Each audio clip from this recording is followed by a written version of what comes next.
Meu nome é Maria das Graças. Tenho 47 anos e o que vou contar para vocês aconteceu comigo no final de 2023, na casa da família Martins, em um bairro nobre de São Paulo. Eu trabalhava como empregada doméstica há quase 3 anos para essa família e jamais imaginei que passaria pelo que passei. Esta é minha história real e preciso compartilhar para que outras pessoas não passem pelo mesmo que eu passei. Tudo começou quando eu estava desempregada há mais de 6 meses. Meu marido havia perdido o emprego na construção civil e, com 2 filhos ainda estudando, a situação estava desesperadora. Foi quando uma conhecida da igreja me indicou para trabalhar na casa dos Martins. Eles pagam bem, ela disse, e a dona é tranquila. Como eu precisava muito do dinheiro, nem hesitei em aceitar a vaga. A casa era imensa, um sobrado de 3 andares nos jardins, com 5 quartos, 4 banheiros, uma cozinha gigante e uma área de lazer com piscina. Morava lá o senhor Roberto Martins, de uns 55 anos, empresário do ramo de importação, a esposa dele, Dona Carmen, uma mulher elegante de 50 anos que trabalhava como advogada, e o filho do casal, o Bruno, de 25 anos, que ainda morava com os pais enquanto terminava a pós-graduação. No primeiro dia de trabalho, Dona Carmen me mostrou a rotina da casa. Eu deveria chegar às 7h da manhã e sair às 17 horas, de segunda a sexta. Minha função era limpar toda a casa, lavar e passar as roupas e preparar o almoço para a família. O salário era de R$ 1.800, mais vale-transporte e vale-refeição. Para mim, que estava desempregada há tanto tempo, parecia uma bênção. Os primeiros meses foram tranquilos. Dona Carmen realmente era uma pessoa educada e raramente estava em casa durante o dia, pois passava a maior parte do tempo no escritório de advocacia. Bruno também saía cedo para a universidade e só voltava no final da tarde. O problema era o senhor Roberto. Roberto Martins era um homem extremamente exigente e controlador. Ele tinha o costume de trabalhar em casa 2 ou 3 vezes por semana, e nesses dias minha vida se tornava um inferno.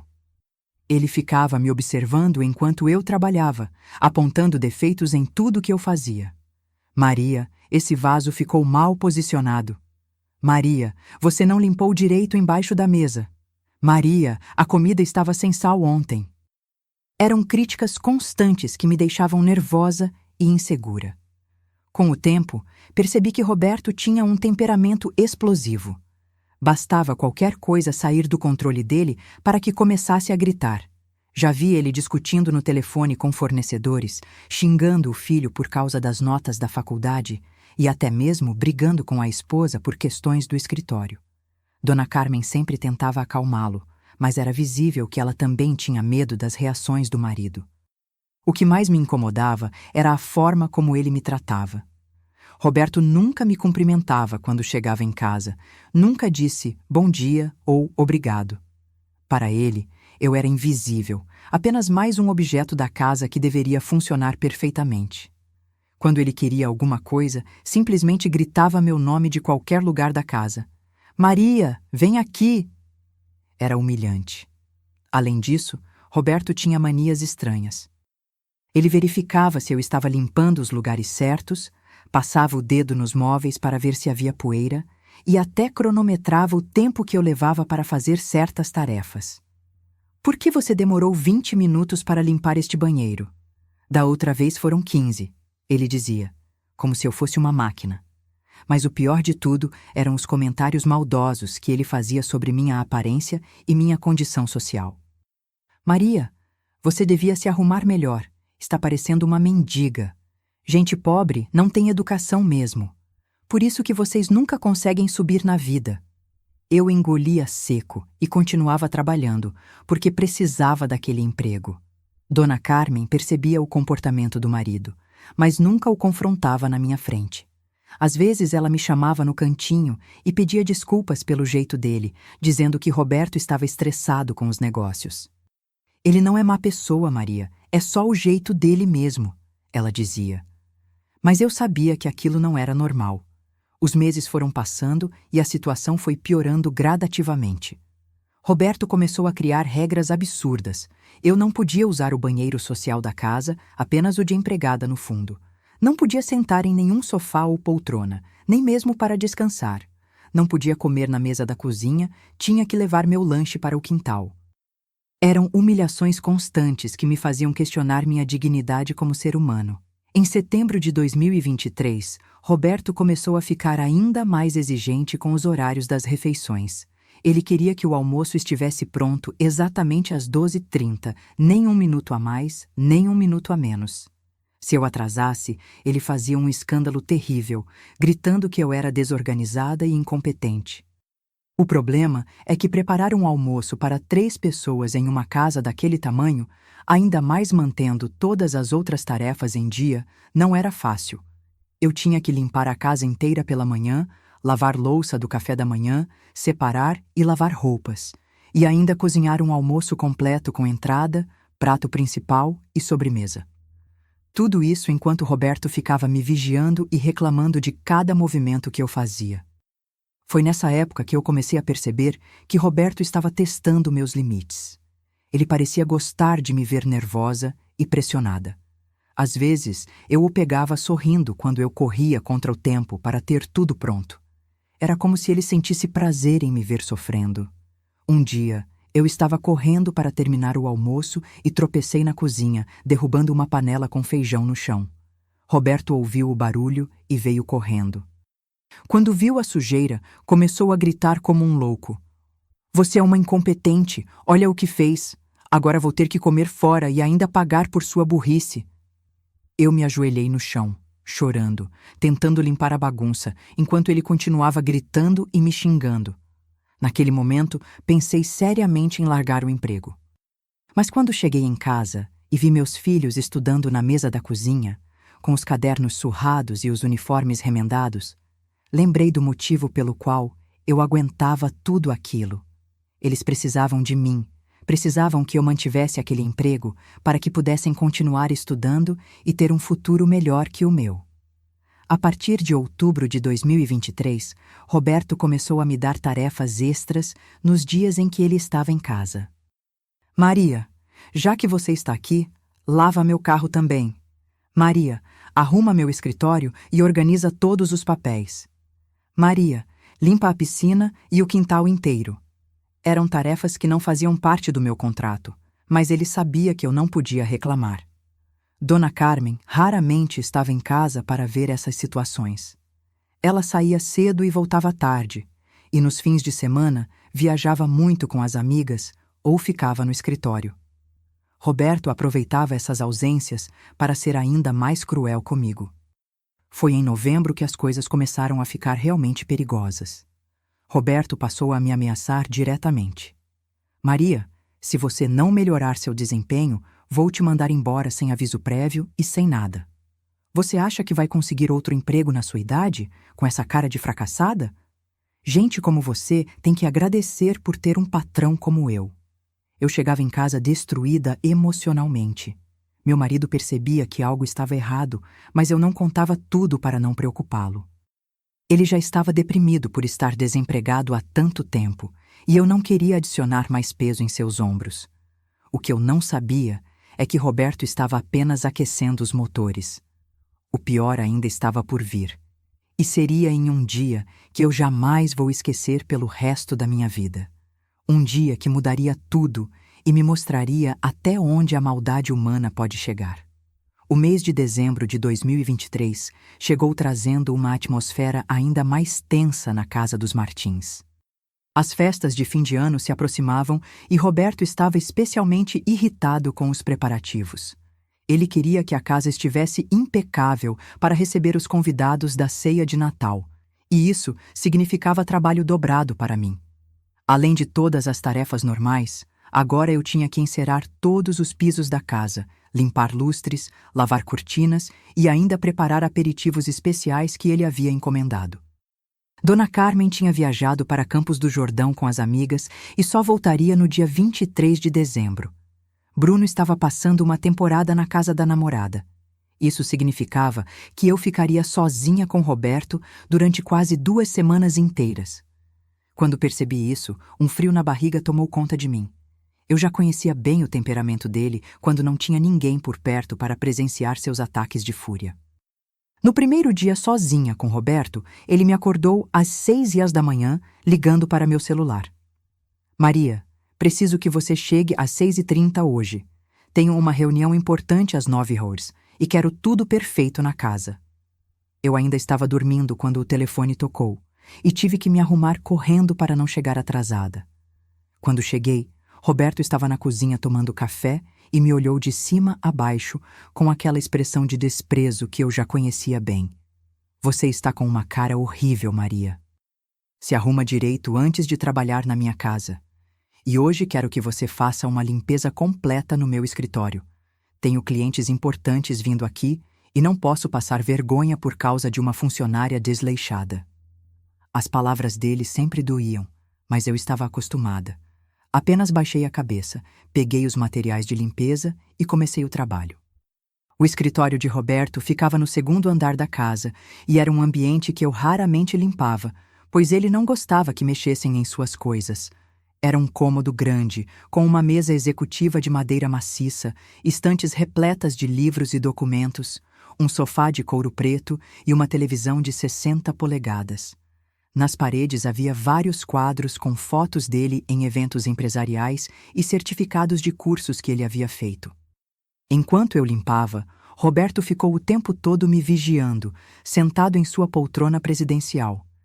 Ele não trabalhava, apenas me observava com aqueles olhos frios, como um predador observando sua presa.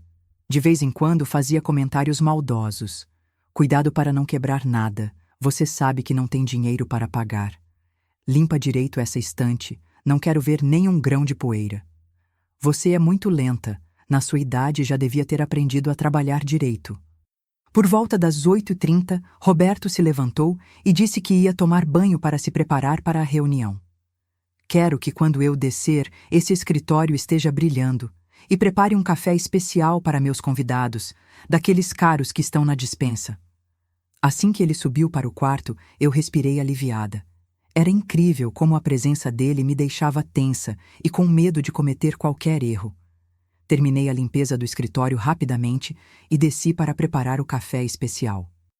Eram grãos importados que custavam uma fortuna, e Roberto sempre fazia questão de servir para impressionar os clientes.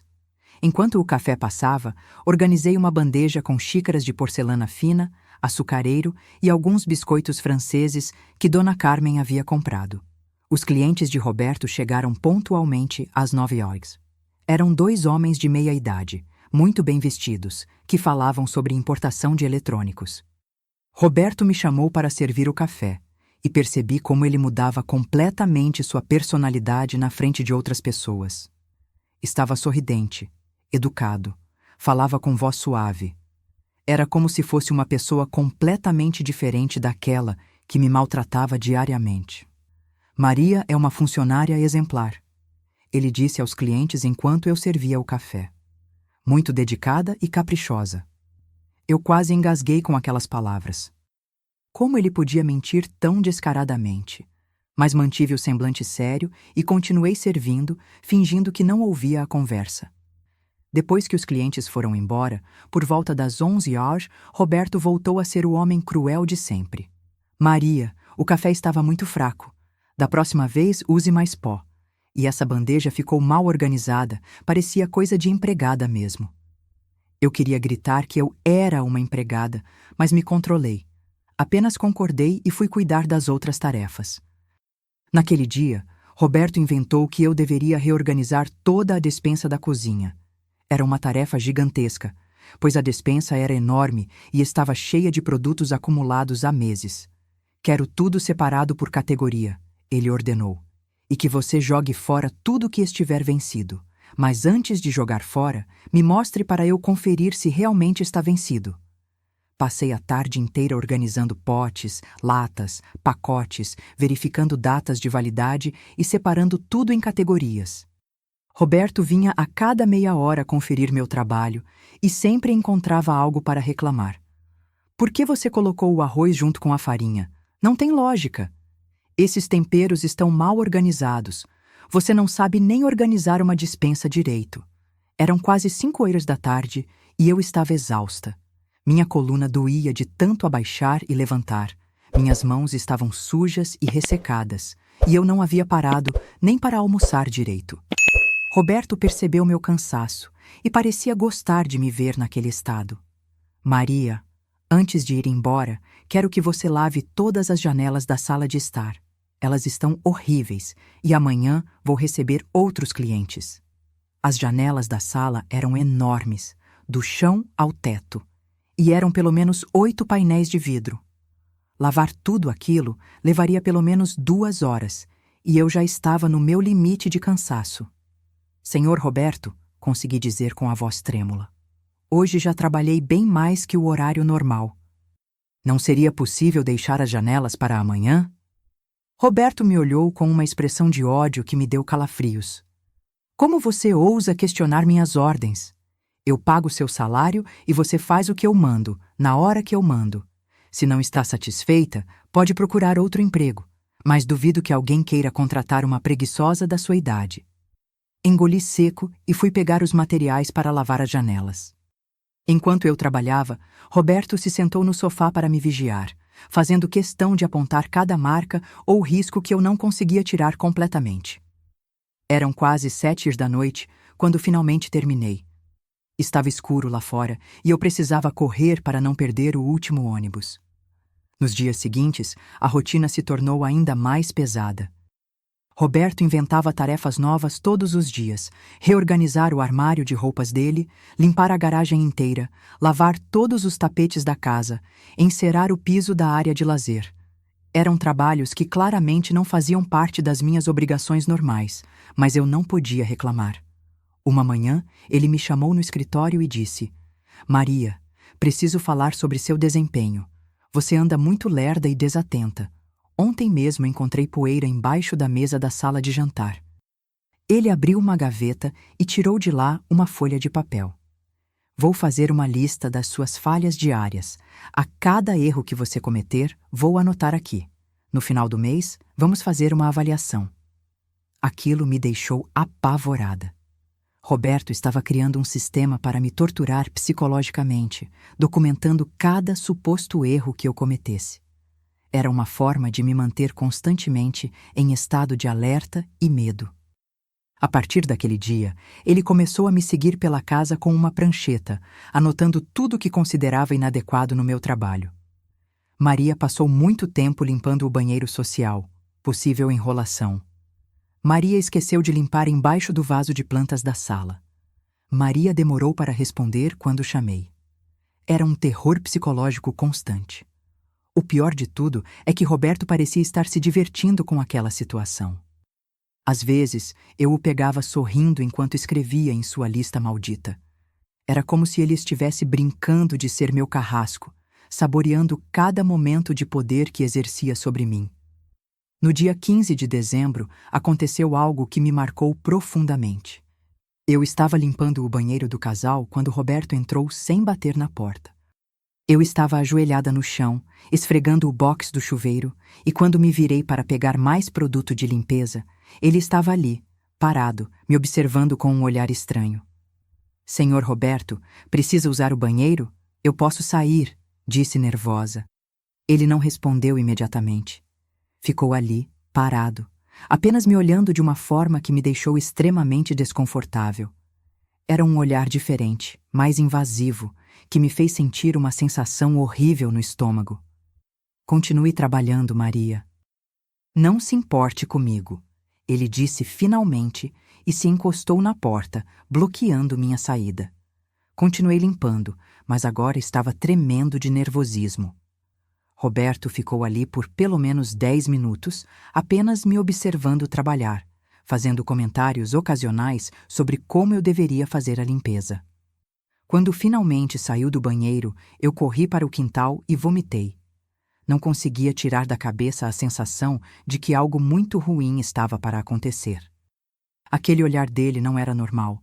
Havia algo doentio e perigoso naquela situação. Naquela noite, contei para meu marido o que havia acontecido. Ele ficou furioso e disse que eu deveria sair daquele emprego imediatamente. Maria, esse homem está passando dos limites. Isso não é normal. Você precisa denunciar ele. Mas como eu poderia denunciar?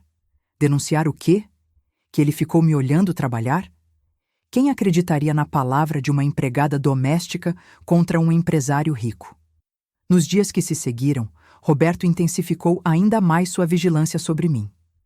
Ele chegou ao ponto de instalar uma câmera pequena na cozinha, alegando que era para monitorar a segurança da casa. Mas eu sabia que era para me vigiar. Agora, ele podia me observar mesmo quando não estava no mesmo cômodo. A sensação de estar sendo constantemente vigiada me deixava paranoica. Eu não conseguia trabalhar em paz, sempre com a sensação de que alguém estava me observando, julgando cada movimento que eu fazia. Era uma tortura psicológica refinada, e Roberto parecia saber exatamente o efeito que estava causando em mim. No dia 18 de dezembro, aconteceu o primeiro incidente realmente grave. Eu estava preparando o almoço quando Roberto entrou na cozinha reclamando que a casa estava com cheiro de comida. Maria, ligue o exaustor. Não suporto o cheiro de fritura pela casa. O problema é que o exaustor estava quebrado há semanas e eu já havia comunicado isso para Dona Carmen. Senhor Roberto, o exaustor está quebrado. A senhora Carmen disse que ia chamar um técnico. Expliquei educadamente. Roberto explodiu em fúria. Eu não quero saber de desculpas. Ou você dá um jeito nesse cheiro ou vai trabalhar na rua. Ele pegou um pano de prato que estava no balcão e jogou com força na minha cara. O tecido acertou meus óculos, que caíram no chão e quebraram.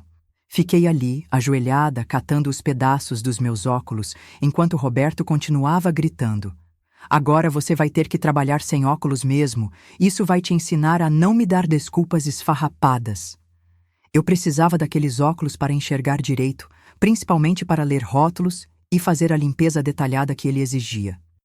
Trabalhei o resto do dia com uma visão embaçada, tropeçando em móveis e errando tarefas simples por não conseguir enxergar direito. Roberto observava tudo com satisfação, como se estivesse assistindo a um espetáculo divertido. Quando cheguei em casa naquela noite, meu marido viu minha cara de choro e os óculos quebrados na minha mão. Chega, Maria. Você vai sair desse emprego amanhã mesmo. Esse homem é um louco e pode te fazer mal. Mas, como sempre, eu implorei para que ele me deixasse continuar. Só mais um mês, eu dizia, até encontrarmos outra coisa. O que eu não sabia é que Roberto estava apenas começando. Os óculos quebrados foram apenas o primeiro sinal do que estava por vir. Ele havia cruzado uma linha e descoberto que podia me agredir fisicamente sem consequências. E isso o encorajou a ir ainda mais longe. No dia seguinte, Roberto me obrigou a trabalhar sem óculos, dizendo que eu deveria aprender a ser mais cuidadosa com minhas coisas. Durante todo o dia, ele ficou testando minha paciência, dando ordens contraditórias e reclamando de tudo o que eu fazia. Maria, por que você limpou primeiro a sala e depois a cozinha? Eu disse para fazer o contrário. Ele mentia descaradamente. Eu sabia que ele havia dito exatamente o que eu fiz, mas não podia contrariá-lo. Maria, essa comida está sem sal. Você não sabe nem temperar uma comida direito, reclamava, mesmo quando eu sabia que a comida estava perfeitamente temperada. Era um jogo psicológico cruel, destinado a me quebrar mentalmente. E eu sentia que estava funcionando. Minha autoestima estava destroçada, eu vivia em constante estado de ansiedade e começava a questionar minha própria sanidade. Na véspera do Natal, Dona Carmen voltou de viagem e a casa se encheu de preparativos para a ceia.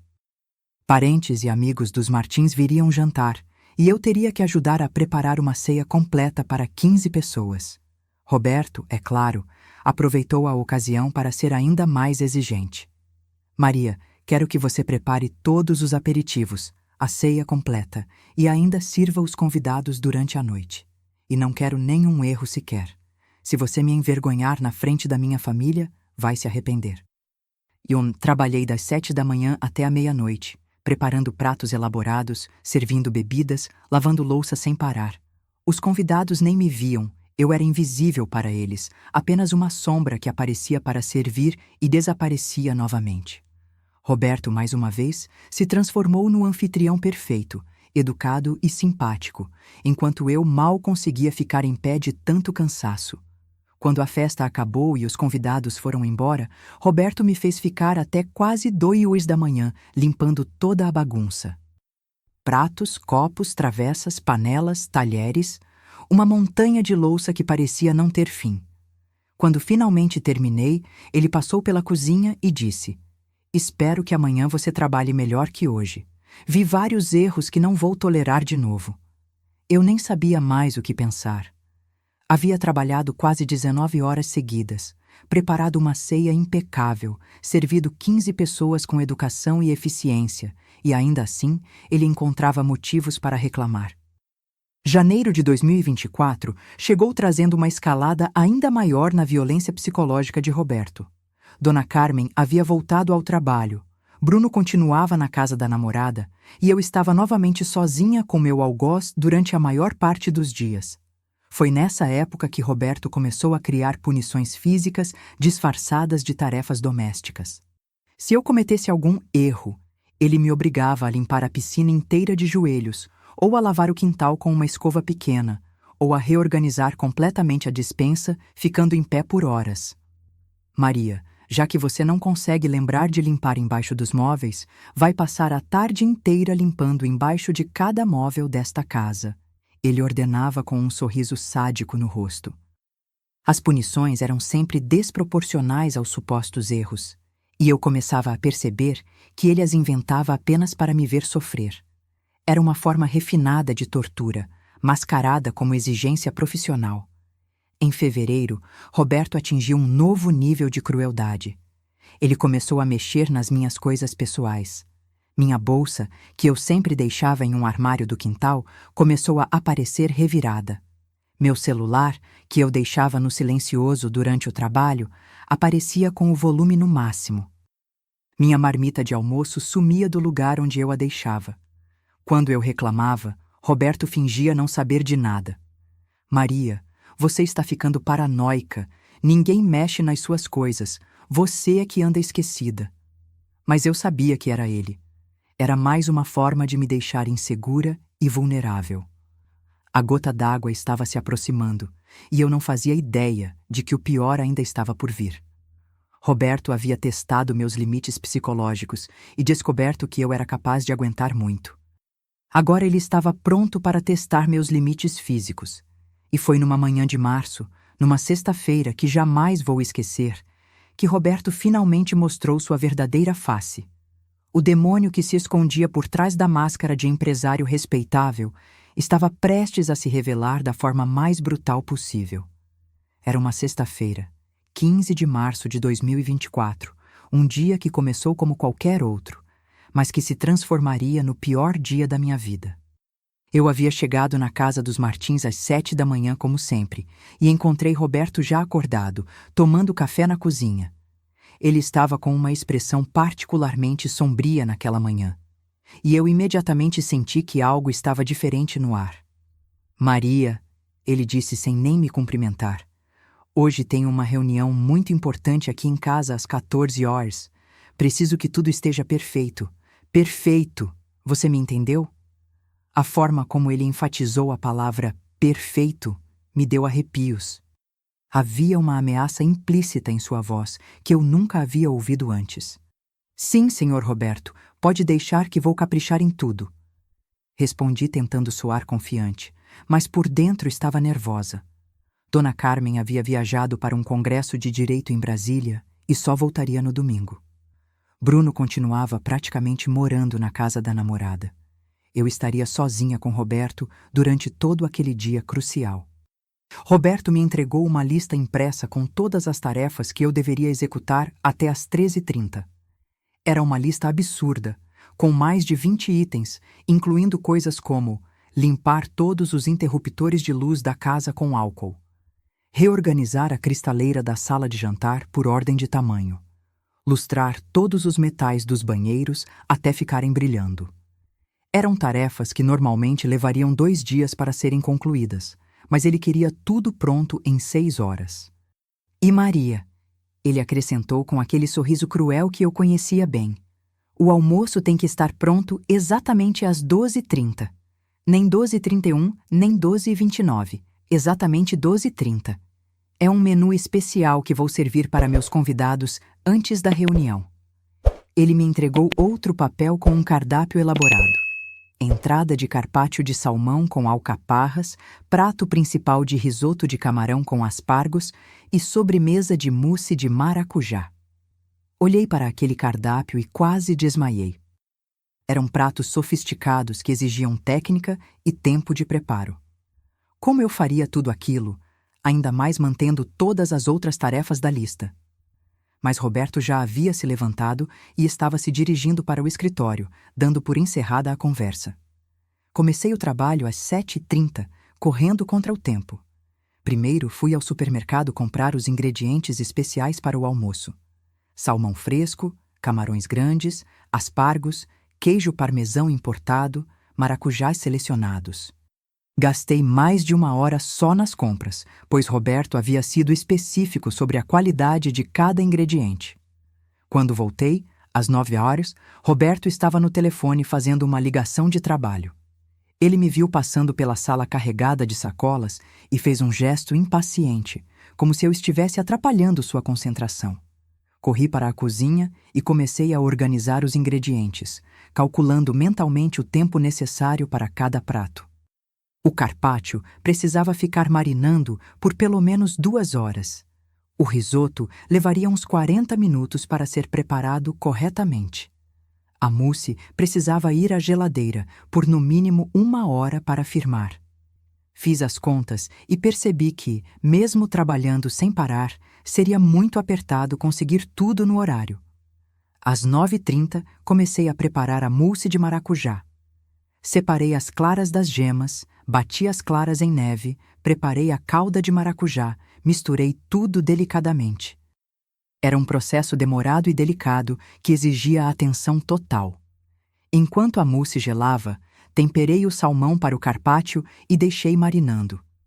Por volta das 10h30, Roberto veio à cozinha para supervisionar meu trabalho. Ele ficou ali parado, de braços cruzados, me observando preparar os camarões para o risoto. Espero que você saiba o que está fazendo, Maria. Esses convidados são muito importantes para os meus negócios. Se você estragar alguma coisa... Ele não terminou a frase, mas o tom de ameaça estava claro. Minha mão tremeu um pouco enquanto eu limpava os camarões, e Roberto percebeu. Você está nervosa? É melhor se acalmar, porque nervosismo não combina com boa culinária. Tinha razão, eu estava muito nervosa, mas era exatamente por causa da pressão que ele estava exercendo sobre mim. Às 11 horas, percebi que não conseguiria fazer todas as tarefas da lista e ainda preparar o almoço elaborado no tempo exigido. Era humanamente impossível. Tomei coragem e fui falar com Roberto no escritório. Senhor Roberto, desculpe incomodar, mas acho que não vou conseguir fazer tudo da lista e ainda preparar esse almoço complexo até 12h30. Seria possível eu focar no almoço e deixar algumas tarefas da limpeza para depois da reunião? Roberto levantou os olhos do computador e me olhou com uma expressão gelada. Maria, você está me decepcionando muito. Eu confiei em você uma responsabilidade importante e você já está arranjando desculpas. Isso não é profissional. Ele se levantou da cadeira e veio até perto de mim, invadindo meu espaço pessoal. Você vai fazer tudo o que está nessa lista e vai preparar o almoço no horário certo. Se não conseguir, talvez seja a hora de repensar sua permanência nesta casa. Saí do escritório com o coração disparado. Roberto havia deixado claro que meu emprego estava em jogo. Voltei para a cozinha determinada a conseguir fazer tudo, mesmo que isso me matasse de cansaço. Comecei a trabalhar como uma louca, limpando a casa numa velocidade que jamais havia experimentado. Às 11h30, comecei a preparar o risoto. É um prato que não admite pressa. O arroz tem que ser refogado na temperatura certa. O caldo tem que ser adicionado gradualmente, mexendo sempre para soltar o amido e criar aquela textura cremosa característica. Era impossível acelerar o processo sem comprometer a qualidade. Enquanto mexia o risoto com uma mão, eu tentava limpar a bancada da cozinha com a outra. Era uma ginástica maluca e eu estava suando frio de nervosismo. Roberto apareceu na cozinha às 12h e viu a bagunça que estava. Potes sujos, cascas de camarão na pia, farinha espalhada no balcão.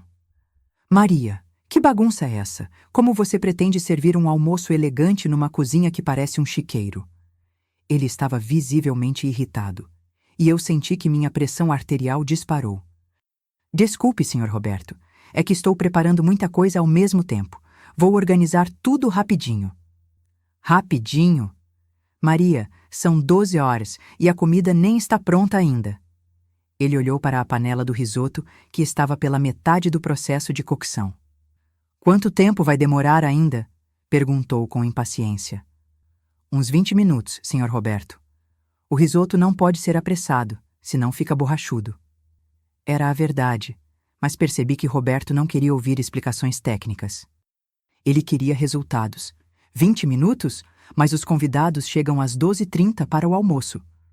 Ele estava começando a gritar e eu senti que uma tempestade estava se formando. Você não se organizou direito, isso é incompetência pura. Continuei mexendo o risoto, tentando me concentrar na receita para não estragar o prato. Adicionei mais uma concha de caldo e continuei mexendo. Os aspargos já estavam cozidos ao dente e reservados. Os camarões estavam limpos e temperados. Faltava pouco para terminar. Roberto saiu da cozinha batendo os pés, mas voltou 5 minutos depois, ainda mais agitado. Maria, liga para o restaurante japonês da esquina e encomenda sushis para 12 pessoas.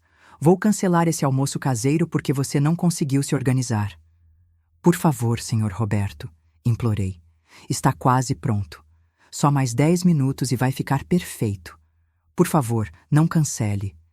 Eu consigo terminar no tempo. Não sei de onde tirei coragem para insistir, mas eu havia trabalhado tanto naquele almoço que não podia aceitar vê-lo ser cancelado por alguns minutos de atraso. Roberto parou e me olhou com uma expressão que jamais vou esquecer. Era uma mistura de raiva, desprezo e algo mais perigoso que eu não conseguia identificar. Você está me contrariando, Maria? Está questionando minhas decisões?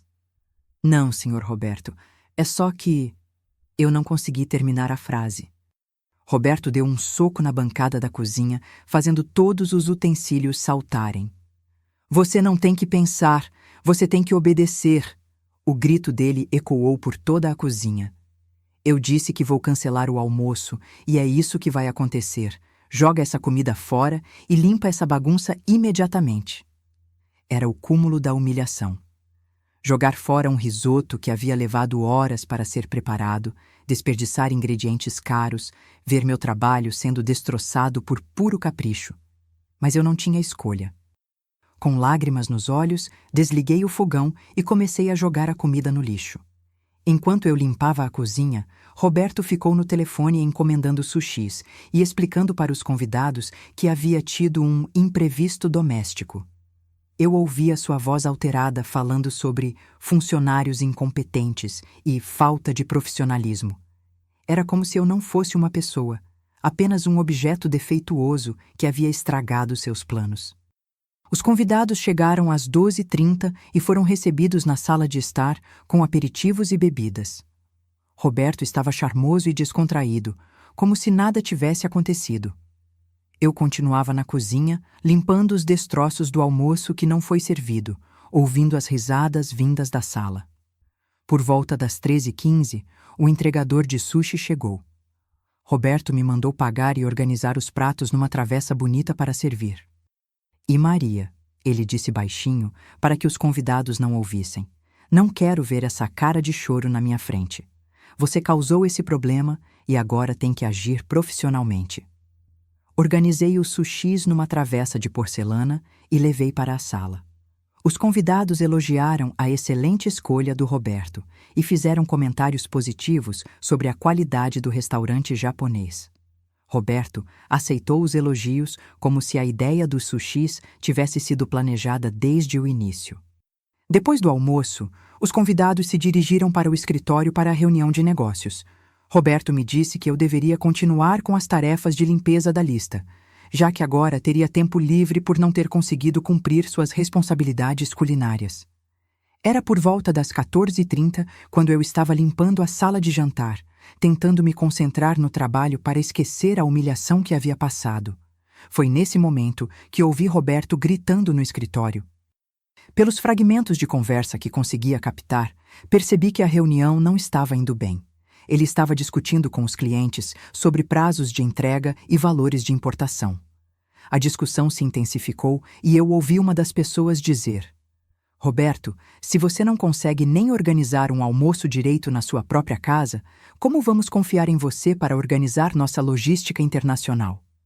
Houve um silêncio tenso, seguido pela voz de Roberto tentando contornar a situação. Meia hora depois, ouvi passos descendo a escada e vozes se despedindo friamente. Os convidados haviam saído e Roberto havia perdido um negócio importante. Eu continuei limpando, fingindo que não tinha ouvido nada, mas sabia que uma tempestade estava se aproximando. Roberto apareceu na sala de jantar às 15h30. Estava com o rosto vermelho de raiva e as mãos fechadas em punhos. Maria, disse com uma voz perigosamente baixa, preciso falar com você na cozinha. Agora.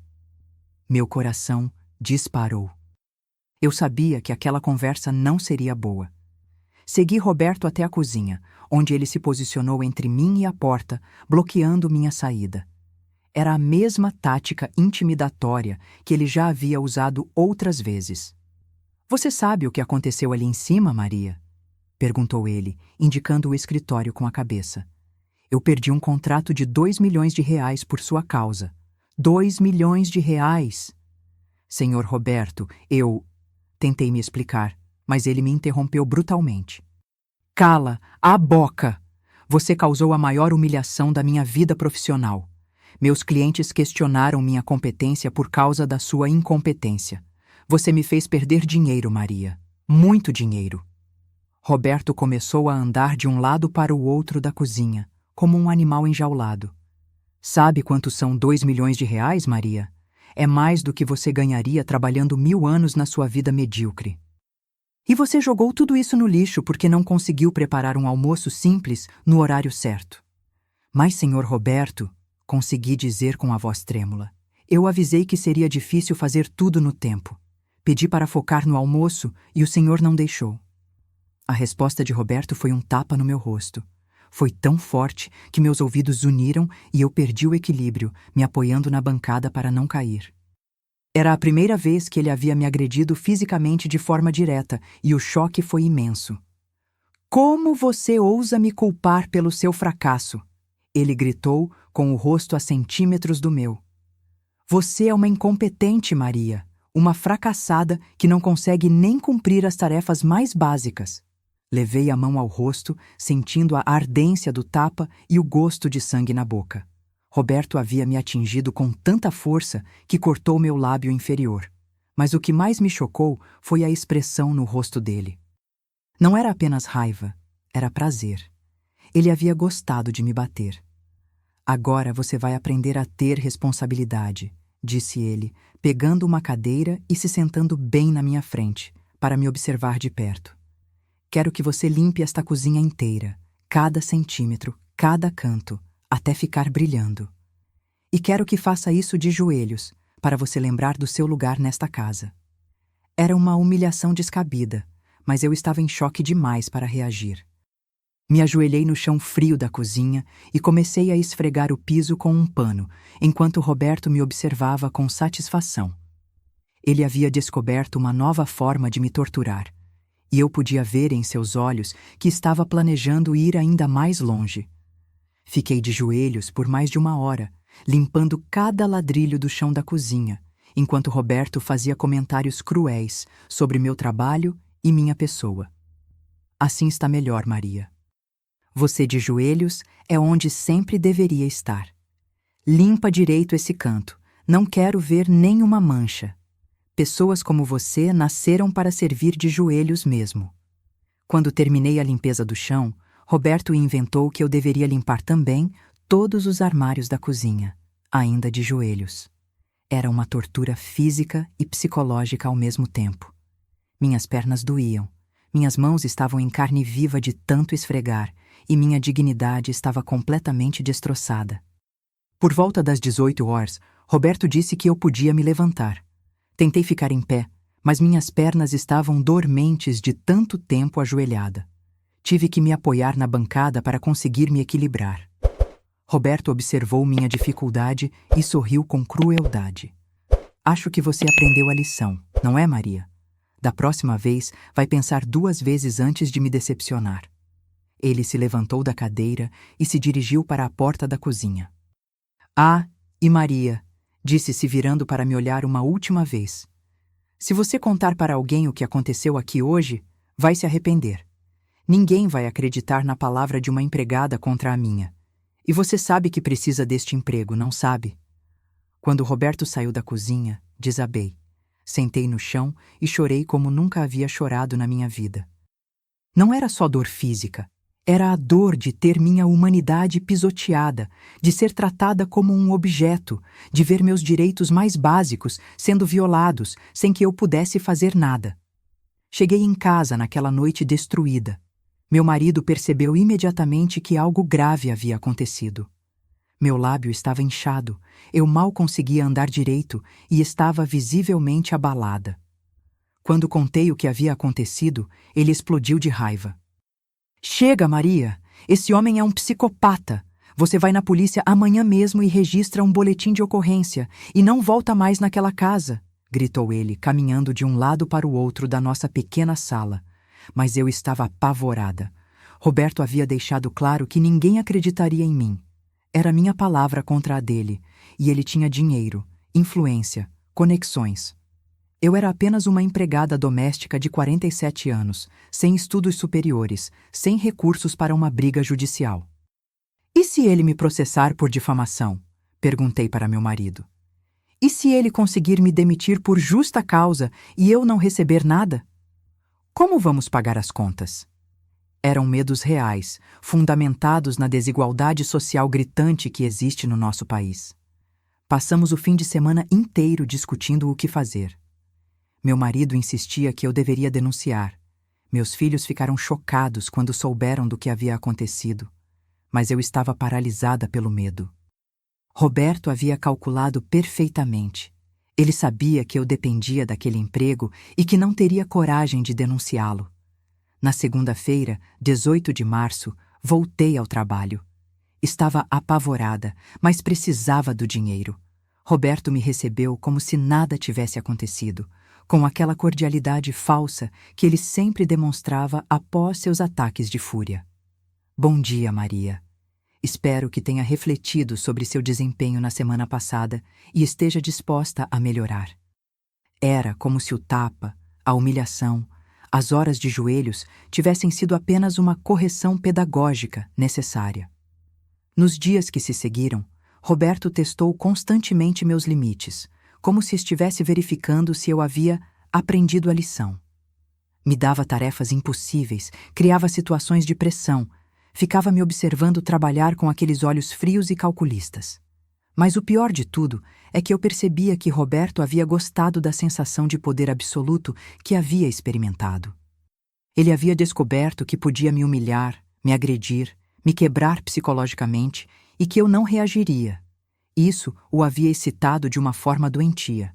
Era como se ele estivesse se preparando para algo maior, algo ainda mais terrível.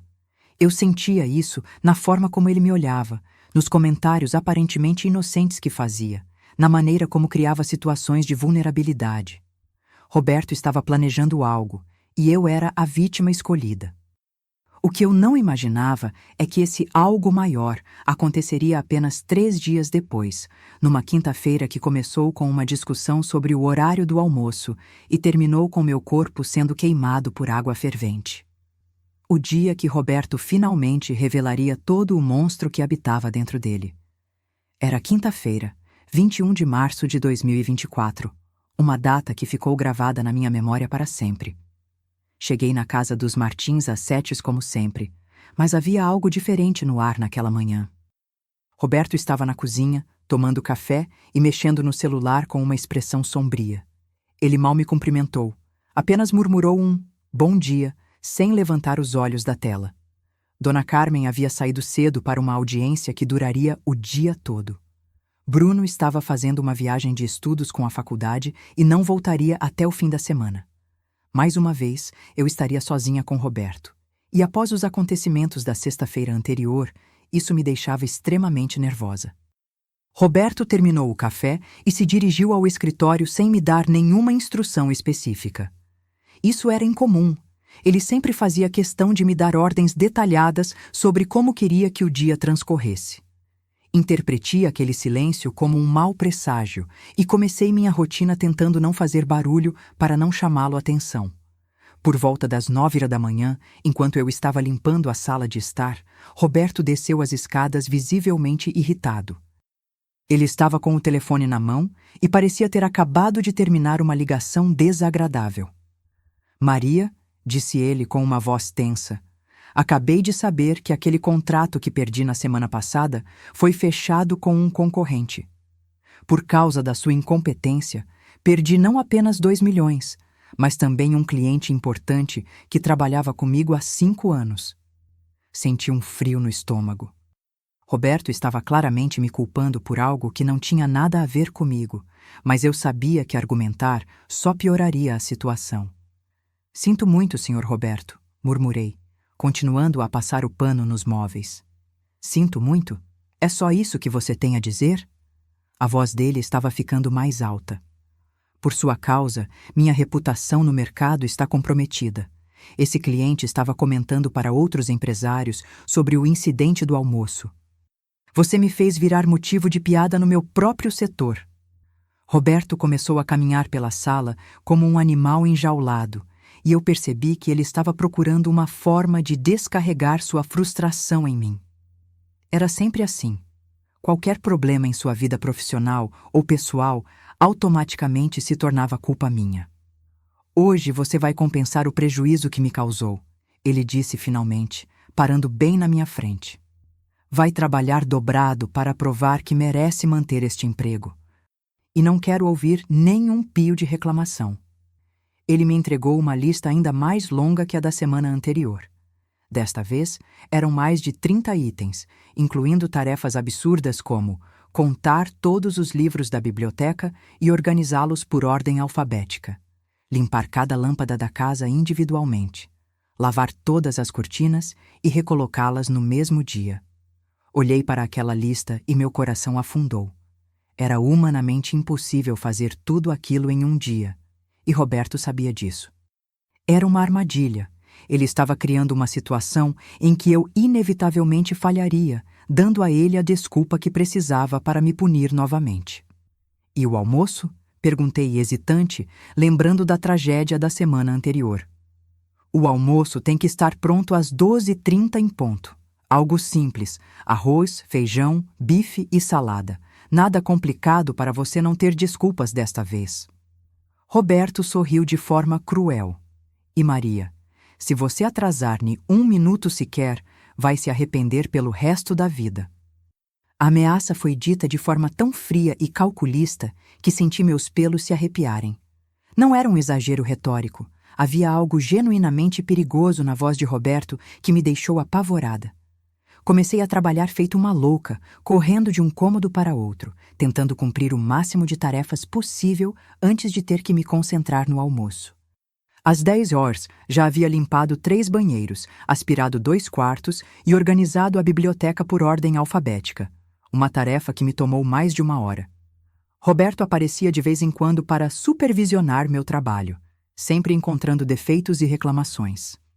Esta estante não ficou alinhada direito. Você esqueceu de limpar atrás deste vaso. O piso do banheiro ficou com manchas. Era uma crítica constante e desmotivadora que me deixava cada vez mais nervosa. Às 11h30, percebi que não conseguiria terminar nem metade da lista e ainda preparar o almoço no horário. Era uma situação impossível, mas eu estava desesperada para não dar motivo para Roberto me punir novamente. Deixei as tarefas de limpeza de lado e corri para a cozinha para começar a preparar a comida. O problema é que Roberto havia pedido um almoço simples, mas queria que fosse servido como num restaurante. Isso significava que o arroz tinha que estar soltinho, O feijão no ponto certo, o bife mal passado como ele gostava e a salada bem temperada e bonita. Eram detalhes que demoravam tempo para serem executados corretamente. Comecei cozinhando o feijão, que precisava de mais tempo. Em seguida, coloquei o arroz no fogo e comecei a preparar a salada, cortando tomates, cebolas e pepinos em pedaços uniformes. O bife eu deixaria por último, para não passar do ponto. Eram 12h15 quando Roberto apareceu na cozinha. Ele olhou para as panelas no fogão e depois para o relógio na parede. 15 minutos, Maria. Espero que esteja tudo pronto no horário. A tensão em sua voz era palpável. Está quase pronto, senhor Roberto. Só falta grelhar o bife. Respondi, tentando soar confiante, mas minhas mãos tremiam enquanto tempera a carne. Roberto não saiu da cozinha. Ficou ali, encostado na bancada, me observando trabalhar. Era intimidador ter aqueles olhos frios me vigiando cada movimento, esperando por qualquer erro que pudesse usar contra mim. Às 12h28, coloquei o bife na grelha. Estava correndo contra o tempo, mas achava que conseguiria. O feijão estava pronto, o arroz soltinho, a salada bem apresentada. Só precisava grelhar o bife por alguns minutos de cada lado. Mas foi exatamente nesse momento que tudo deu errado. O bife era um pouco grosso e precisou de mais tempo para cozinhar do que eu havia calculado. Às 12h30 em ponto, Roberto olhou para o relógio e depois para a grelha, onde o bife ainda estava cozinhando. Maria, disse ele com uma voz perigosamente baixa, que horas são? 12h30, senhor Roberto, mas o bife está quase... Tentei explicar. Quase não serve, ele explodiu. Eu disse 12h30 em ponto. Você não consegue nem preparar um almoço simples no horário certo. Mais um minuto e está pronto, por favor, senhor Roberto, implorei, virando o bife na grelha. Roberto se aproximou de mim e eu pude sentir sua respiração quente no meu pescoço. 1 minuto? Você acha que pode me fazer esperar? Você acha que meu tempo não vale nada? Era 12h32 quando retirei o bife da grelha. Apenas 2 minutos de atraso. Mas para Roberto, aquilo era uma ofensa inaceitável. Comecei a montar o prato rapidamente, colocando o arroz, o feijão, o bife e a salada de forma harmoniosa. Pronto, senhor Roberto, disse entregando o prato para ele. Peço desculpas pelos 2 minutos de atraso. Roberto olhou para o prato por um longo momento. Depois pegou o garfo e experimentou um pedaço do bife. Mastigou lentamente, com uma expressão pensativa. Por um segundo, achei que ele fosse aceitar o almoço e seguir em frente. Mas então, ele cuspiu a carne e jogou o prato no chão com força. A porcelana se estilhaçou, espalhando comida por todo o piso da cozinha. Esta carne está borrachuda, você não consegue nem grelhar um bife direito. Olhei para os destroços no chão e senti meu mundo desabar. O bife estava perfeitamente no ponto, mal passado como ele sempre pedia. Roberto havia jogado a comida no chão simplesmente porque queria ter um motivo para me punir. Limpa essa bagunça, ordenou ele, e prepare outro almoço, agora. Mas, senhor Roberto, não tem mais bife. Era o último pedaço que... Comecei a explicar. Eu não quero saber. Roberto gritou tão alto que senti meus tímpanos doerem. Você deveria ter se planejado melhor. Vai ter que dar um jeito. Ajoelhei no chão e comecei a catar os pedaços de porcelana quebrada e a comida espalhada, enquanto Roberto continuava gritando. Você é uma incompetente, Maria. Uma fracassada que não consegue fazer nem as tarefas mais básicas. Como você pretende manter este emprego se não consegue nem servir um almoço no horário? Terminei de limpar a bagunça e fui verificar o que tinha na geladeira para improvisar outro almoço. Havia alguns ovos, queijo e presunto. Pensei em fazer um omelete caprichado com salada, mas quando sugeri isso para Roberto, ele explodiu novamente. Omelete? Você acha que eu sou uma criança para comer omelete no almoço? Que tipo de patrão você pensa que eu sou? Estava vermelho de raiva, com as veias do pescoço saltadas. Vai ter que ir ao açougue comprar mais carne, e vai correndo, porque quero meu almoço às 13h em ponto. Olhei para o relógio. Eram 12h45. Ir ao açougue, comprar carne, voltar e preparar outro almoço em 15 minutos era impossível. Mas Roberto não queria saber de lógica. Ele queria era ter motivos para me punir. Senhor Roberto, 15 minutos não é tempo suficiente para... Tentei argumentar. Para de arranjar desculpas e vai comprar a carne! Ele gritou, pegando sua carteira e jogando algumas notas no chão. E se você não voltar com meu almoço pronto às 13 horas, pode nem voltar mais nesta casa. Peguei o dinheiro do chão, peguei minha bolsa e saí correndo. O açougue mais próximo ficava a 3 quarteirões de distância. Corri como nunca havia corrido na minha vida, com o coração disparado e a mente em pânico. As pessoas na rua me olhavam estranhamente. Uma mulher de 47 anos correndo desesperadamente às 12h50 de uma quinta-feira. Cheguei ao açougue ofegante e pedi ao açougueiro 2 bistecas rapidamente. Para já, por favor, é urgente, disse enquanto ele separava a carne. Eram 12h55 quando saí do açougue.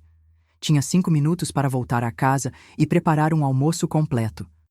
Corri de volta, subindo as escadas da casa dos Martins 2 degraus por vez. Roberto estava na sala de estar, olhando demonstrativamente para o relógio quando entrei. 5 minutos, Maria. 5 minutos para você me provar que não é completamente inútil, disse ele com um sorriso sádico. Corri para a cozinha e comecei a preparar o almoço numa velocidade frenética. Coloquei as bistecas na grelha no fogo alto, esquentei o arroz e o feijão que haviam sobrado, montei rapidamente uma salada. Era uma corrida contra o tempo impossível, mas eu estava fazendo o humanamente possível. Eram 13h03 quando terminei de preparar o prato. 3 minutos de atraso. Roberto estava parado na porta da cozinha, de braços cruzados, olhando para o relógio na parede. 3 minutos de atraso, Maria, disse ele calmamente. Sua voz estava estranhamente controlada, o que me deixou ainda mais nervosa do que quando ele gritava. 3 minutos que mostram sua completa falta de respeito pelo meu tempo. Senhor Roberto, foi impossível fazer em 5 minutos. Ninguém conseguiria. Comecei a me explicar. Impossível? Roberto se aproximou de mim lentamente. Maria, sabe qual é seu problema? Você sempre arranja desculpas em vez de assumir suas falhas. Sempre culpa as circunstâncias, nunca assume a responsabilidade. Ele pegou o prato das minhas mãos e experimentou a bisteca. Desta vez, a carne estava perfeita, suculenta, bem temperada, no ponto exato. Roberto mastigou pensativamente, como se estivesse avaliando não apenas o sabor, mas planejando sua próxima ação. A carne até que está aceitável, disse finalmente. Mas o atraso é inaceitável. E você sabe que eu avisei sobre as consequências, não foi? Um calafrio percorreu minha espinha. Havia algo na voz de Roberto que me deixou genuinamente apavorada. Não era apenas raiva, era algo mais frio, mais calculista, mais perigoso. Senhor Roberto, peço desculpas pelo atraso. Prometo que não vai acontecer de novo, disse com a voz trêmula. Promessas, Maria.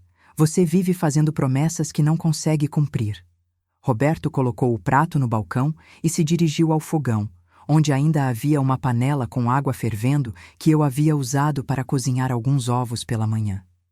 Acho que chegou a hora de você aprender que ações têm consequências. Roberto pegou a panela com água fervendo e a segurou com as 2 mãos. Só então percebi suas verdadeiras intenções. Meus olhos se arregalaram de terror. Senhor Roberto, não! Gritei, tentando me afastar, mas ele estava entre mim e a única saída da cozinha. Você precisa aprender uma lição que nunca vai esquecer, disse ele com uma calma assustadora. Precisa entender qual é o seu lugar nesta casa. Tentei correr para ao lado, mas Roberto foi mais rápido. Ele jogou a água fervente diretamente nas minhas costas. A dor foi indescritível, como se 1000 agulhas em brasa estivessem perfurando minha pele ao mesmo tempo. Gritei como nunca havia gritado na minha vida. Era um grito de dor pura, animal, que ecoou por toda a casa.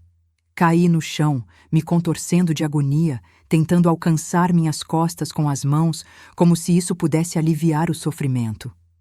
Agora você vai lembrar de respeitar meu tempo, Roberto gritou por cima dos meus gritos de dor. Toda vez que você olhar no espelho, vai lembrar do que acontece quando você me desrespeita. A dor era tão intensa que eu mal conseguia respirar. Sentia minha pele queimando, bolhas se formando, o tecido da minha blusa grudando na carne ferida. Era uma tortura física que jamais imaginei que um ser humano pudesse infligir a outro. Roberto ficou parado ali, observando meu sofrimento com uma expressão que jamais vou esquecer. Não havia remorso, não havia choque pelo que havia feito. Havia satisfação. Ele estava gostando de me ver assim, destroçada e indefesa no chão da sua cozinha. Levanta, ordenou depois de alguns minutos. Levanta e continua trabalhando. Você ainda tem tarefas para terminar. Não conseguia me mover. A dor era tão intensa que qualquer movimento parecia impossível. Estava em choque, tremendo descontroladamente, com lágrimas escorrendo pelo meu rosto. Eu disse para levantar! Roberto gritou, e por um momento pensei que ele fosse jogar mais água quente em mim. Com um esforço sobre-humano, consegui me apoiar na bancada e ficar em pé, gemendo de dor. Agora vai terminar as tarefas da lista, disse ele, apontando para a folha de papel que estava no balcão. E não quero ouvir nenhuma reclamação. Você trouxe isso para si mesma. Peguei a lista com mãos trêmulas. As lágrimas embaçavam minha visão, mas consegui ler alguns itens. Limpar as janelas do segundo andar, organizar o closet da Dona Carmen, aspirar as escadas. Como ele podia esperar que eu trabalhasse naquele estado? Senhor Roberto, preciso ir ao hospital, consegui murmurar. Por favor, estou muito machucada. Hospital? Roberto riu com crueldade. E o que você vai falar lá? Que se machucou trabalhando? Que foi um acidente doméstico? Quem vai acreditar que eu joguei água quente em você de propósito? Ele tinha razão. Quem acreditaria na palavra de uma empregada doméstica contra um empresário respeitado? E mesmo que acreditassem, eu não tinha como provar que havia sido intencional. Além disso, continuou Roberto, se você for ao hospital e inventar histórias sobre mim, vou te processar por difamação e calúnia. Vai perder seu emprego, não vai receber indenização nenhuma e ainda vai ter que me pagar uma fortuna em danos morais. Era o golpe final. Roberto havia calculado tudo perfeitamente. Ele sabia que eu não tinha recursos para enfrentar uma batalha judicial, sabia que eu dependia daquele emprego, sabia que estaria indefesa contra suas ameaças. Passei o resto da tarde trabalhando em estado de choque, com dores lancinantes nas costas. Cada movimento era uma agonia, mas Roberto me obrigava a continuar as tarefas como se nada tivesse acontecido. Ele até me trouxe mais tarefas, aproveitando minha vulnerabilidade para me humilhar ainda mais. Já que você está aprendendo a ser mais obediente, disse ele por volta das 16 horas, quero que você lave também todas as toalhas da casa, e que faça isso à mão, não na máquina. Lavar toalhas à mão, com queimaduras graves nas costas, era uma tortura adicional. Mas eu não tinha escolha. Estava completamente à mercê de Roberto, e ele sabia disso. Às 17 horas, quando finalmente pude ir embora, estava praticamente arrastando os pés. A dor havia se tornado constante e pulsante, e eu sentia que estava com febre. Minhas costas estavam em carne viva, a blusa grudada nas feridas, e eu mal conseguia andar direito. Roberto me acompanhou até a porta com aquele sorriso cruel no rosto. Espero que tenha aprendido a lição, Maria. E lembre-se, isso fica entre nós. Se você abrir a boca para alguém, as consequências serão ainda piores. Cheguei em casa e desabei na porta. Meu marido, que estava assistindo TV na sala, correu para me ajudar quando me viu naquele estado. Maria, o que aconteceu? Você está péssima! Quando ele ajudou a tirar minha blusa e viu o estado das minhas costas, empalideceu completamente. A pele estava vermelha e inchada, com bolhas enormes e algumas áreas onde a carne estava praticamente em carne viva. Meu Deus do céu! Maria, quem fez isso com você? Meu marido estava em choque, tremendo de raiva e desespero ao mesmo tempo. Contei toda a história entre lágrimas e gemidos de dor. Sobre a pressão impossível, sobre as tarefas absurdas, sobre os atrasos inevitáveis, sobre a água fervente. Meu marido ficou fora de si. Vamos no hospital agora. E depois vamos direto na polícia, ele gritou. Pego as chaves do carro. Não posso, chorei. Ele disse que vai me processar se eu falar alguma coisa. Vai dizer que foi acidente. Vai me destruir na justiça. E você vai deixar esse monstro sair impune? Meu marido estava desesperado. Maria, olha o estado que você está. Isso é tentativa de homicídio. Fomos ao hospital, onde os médicos ficaram chocados com a extensão das queimaduras. Era queimadura de 2º grau numa área extensa das costas. Precisei ficar internada por 3 dias para tratamento intensivo com curativos especiais e medicação para a dor. O médico que me atendeu, Dr. Carlos, perguntou várias vezes como havia acontecido. Eu disse que havia sido um acidente doméstico, que estava cozinhando e a panela virou. Ele me olhou com desconfiança, mas não insistiu. Essas queimaduras vão deixar cicatrizes permanentes, disse ele durante um dos curativos. E o padrão da lesão é interessante. Parece que a água foi jogada de cima para baixo, numa linha reta. É incomum para um acidente. Engoli seco, mas mantive minha versão. Roberto havia plantado o medo tão profundamente em mim que eu não conseguia contar a verdade nem para o médico. Durante os 3 dias no hospital, Roberto não ligou nenhuma vez para saber como eu estava. Nem se deu ao trabalho de fingir preocupação. Era como se eu fosse descartável para ele, um objeto que havia sido danificado e agora era irrelevante. Quando tive alta do hospital, estava com a carreira médica recomendando 2 semanas de repouso. Mas eu sabia que Roberto não aceitaria isso. Ele esperaria que eu voltasse a trabalhar como se nada tivesse acontecido. E foi exatamente o que aconteceu. Na segunda-feira seguinte, Roberto me ligou às 7 da manhã. Maria, onde você está? São 7h15 e você não chegou ainda. Sua voz estava impaciente, como se eu estivesse apenas atrasada para um dia normal de trabalho. Senhor Roberto, estou me recuperando das queimaduras. O médico disse para ficar de repouso. Tentei explicar. Queimaduras? Ele fingiu surpresa. Que queimaduras? Você se machucou em casa? Que pena, mas isso não é problema meu. Se você não consegue trabalhar, posso procurar outra pessoa. Era inacreditável. Roberto estava fingindo não saber o que havia acontecido, como se as queimaduras fossem um mistério inexplicável. Era uma forma de lavar as mãos e, ao mesmo tempo, me ameaçar com o desemprego. Senhor Roberto, o senhor sabe o que aconteceu, disse com a voz trêmula. O senhor jogou água fervente nas minhas costas. Houve um silêncio do outro lado da linha. Depois, Roberto disse com uma voz gelada. Maria, acho que você está confundindo as coisas. Deve ser efeito da medicação para a dor. Eu jamais faria uma coisa dessas. Se você continuar espalhando mentiras sobre mim, vou ter que tomar providências legais.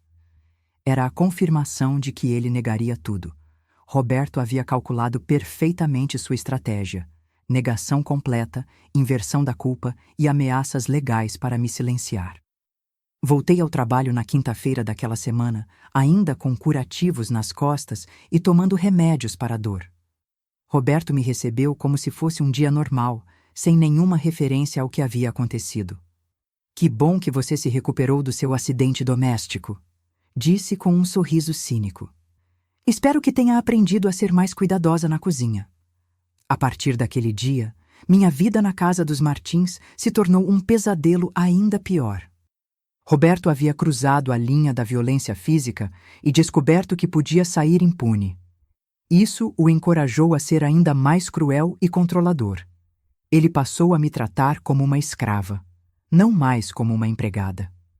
Me dava ordens humilhantes, me fazia trabalhar além do horário sem pagamento extra e sempre com a ameaça implícita de que coisa pior poderia acontecer se eu não obedecesse.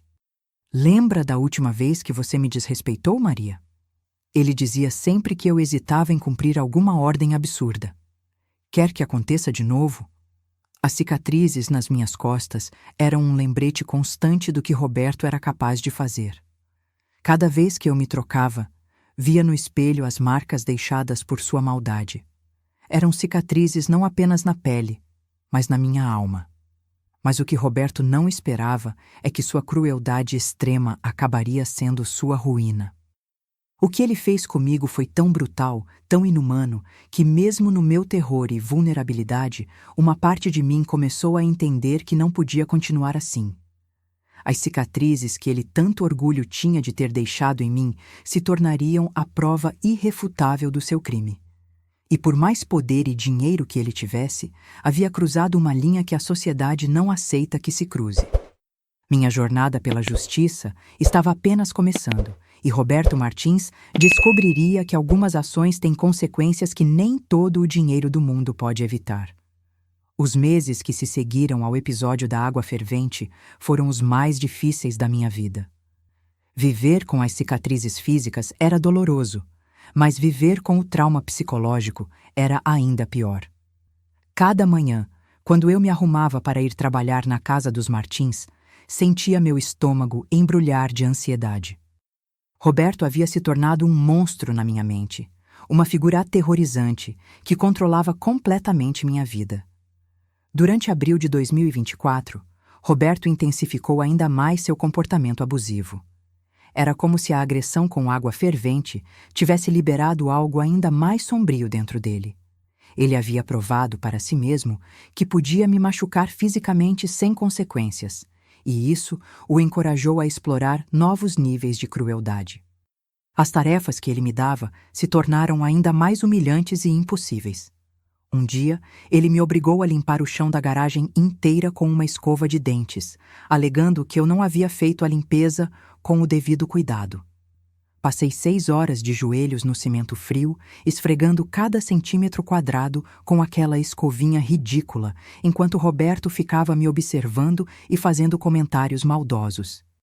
Assim você aprende a valorizar as ferramentas adequadas, ele dizia, referindo-se aos materiais de limpeza normais que eu usava.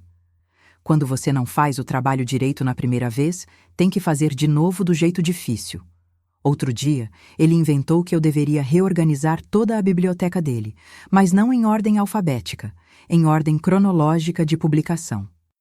Eram mais de 500 livros, e eu tive que verificar o ano de publicação de cada um, consultando na internet quando a informação não estava clara.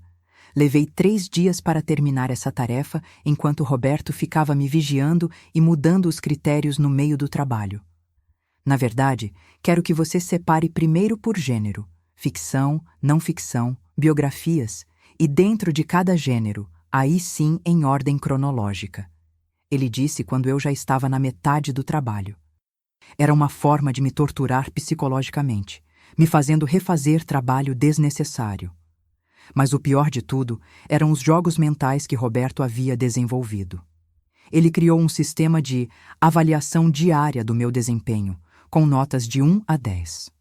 Todo final de tarde, antes de eu ir embora, ele me fazia sentar numa cadeira na frente dele enquanto ele analisava meu trabalho do dia.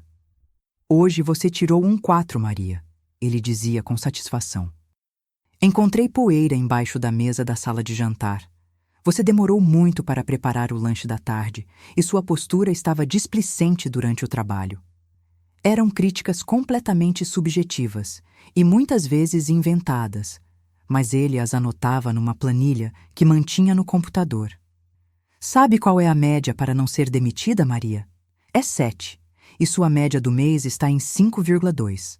Você precisa melhorar muito se quiser manter este emprego. Era uma tortura psicológica refinada, mantendo-me em constante estado de ansiedade sobre minha permanência no trabalho. O que mais me incomodava era a forma como Roberto alternava entre momentos de crueldade extrema e momentos de falsa cordialidade. Às vezes, quando Dona Carmen estava em casa, ele se dirigia a mim de forma educada na frente dela, até mesmo agradecendo pelo meu trabalho. A Maria está fazendo um trabalho excelente na casa, ele dizia para a esposa. Muito dedicada e caprichosa. Dona Carmen sorria e fazia comentários positivos sobre mim, sem saber que minutos antes Roberto estava me humilhando ou ameaçando no porão da casa. Essa bipolaridade me confundia e me fazia questionar minha própria sanidade. Havia momentos em que eu quase acreditava que estava exagerando, que talvez Roberto não fosse tão cruel quanto eu pensava. Mas então eu olhava no espelho e via as cicatrizes nas minhas costas, e a realidade voltava com toda a força. Em maio de 2024, aconteceu algo que mudou minha perspectiva sobre toda a situação. Eu estava limpando o banheiro do segundo andar quando ouvi vozes alteradas vindo do quarto do casal. Roberto e Dona Carmen estavam discutindo sobre algo relacionado ao escritório de advocacia dela. "Roberto, você está exagerando", ouvi Dona Carmen dizer. "Não foi nada tão grave assim. Foi apenas um mal-entendido com o cliente." "Ai, mal-entendido? Carmen, você me fez passar vergonha na frente de pessoas importantes. Isso não pode se repetir", Roberto gritava, e eu podia ouvir o mesmo tom de voz cruel que ele usava comigo. Então, ouvi um barulho estranho, como se algo tivesse sido quebrado, seguido por um grito abafado de Dona Carmen. Meu sangue gelou. Roberto estava sendo violento com a própria esposa também? Parei de limpar e fiquei prestando atenção na discussão. Ouvi Dona Carmen chorando e Roberto falando com aquela voz baixa e ameaçadora que eu conhecia bem. "Se você me envergonhar de novo, Carmen, vai se arrepender. Você sabe muito bem do que eu sou capaz." Naquele momento, percebi que eu não era a única vítima de Roberto. Ele era um homem violento por natureza, que usava intimidação e agressão para controlar todas as pessoas ao seu redor. Dona Carmen, por mais que fosse advogada e tivesse recursos, também estava sob o controle dele. Essa descoberta me fez sentir menos isolada, mas também mais preocupada. Se Roberto era capaz de agredir até mesmo a própria esposa, uma mulher educada e com recursos, o que ele não faria comigo, uma empregada doméstica vulnerável? Alguns dias depois desse episódio, Dona Carmen apareceu no café da manhã com um hematoma no braço esquerdo. Ela tentou disfarçar com uma blusa de manga longa, mas eu consegui ver quando ela estendia o braço para pegar alguma coisa. Nossos olhares se cruzaram naquele momento e vi em seus olhos o mesmo medo que eu sentia. Ela sabia que eu havia visto o hematoma e eu sabia que ela sabia. Foi um momento de reconhecimento mútuo, duas mulheres presas na teia de violência do mesmo homem. Dona Carmen nunca falou abertamente sobre o que estava acontecendo, mas a partir daquele dia começou a me tratar de forma diferente. Mais carinhosa, mais atenciosa. Às vezes ela me fazia perguntas sobre como eu estava me sentindo, se estava tudo bem em casa, se precisava de alguma coisa. "Maria, você sabe que pode conversar comigo se tiver algum problema, não sabe?" Ela disse um dia enquanto tomávamos café na cozinha. Roberto havia saído para uma reunião e nós estávamos sozinhas na casa. Por um momento, pensei em contar tudo para ela. Sobre as humilhações, as ameaças, a água fervente. Mas então lembrei das próprias marcas que ela tentava esconder e percebi que ela estava tão presa quanto eu. O que uma vítima poderia fazer para ajudar outra?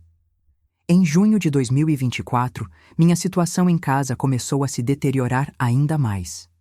Meu marido havia conseguido um trabalho temporário na construção civil, mas o salário era muito baixo. Com minhas despesas médicas por causa das queimaduras e os gastos normais da família, estávamos passando por dificuldades financeiras sérias. "Maria, a gente precisa conversar", disse meu marido numa noite depois que as crianças foram dormir. "Esse emprego está te destruindo. Você não é mais a mesma pessoa. Você vive tensa, com medo, não consegue dormir direito. Isso não pode continuar." Era verdade. O trauma do que Roberto havia feito comigo estava afetando todos os aspectos da minha vida.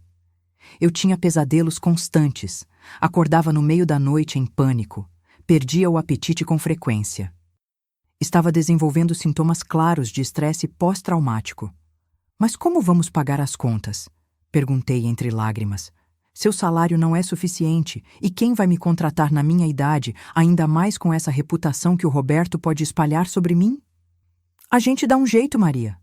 Eu arrumo um segundo emprego, você procura outra coisa, pedimos ajuda para a família se necessário. Mas não dá para continuar assim. Esse homem vai acabar te matando se a gente não tomar uma atitude." Meu marido tinha razão, mas eu estava paralisada pelo medo. Roberto havia criado uma situação de dependência total, onde eu me sentia incapaz de sair da armadilha que ele havia montado ao meu redor.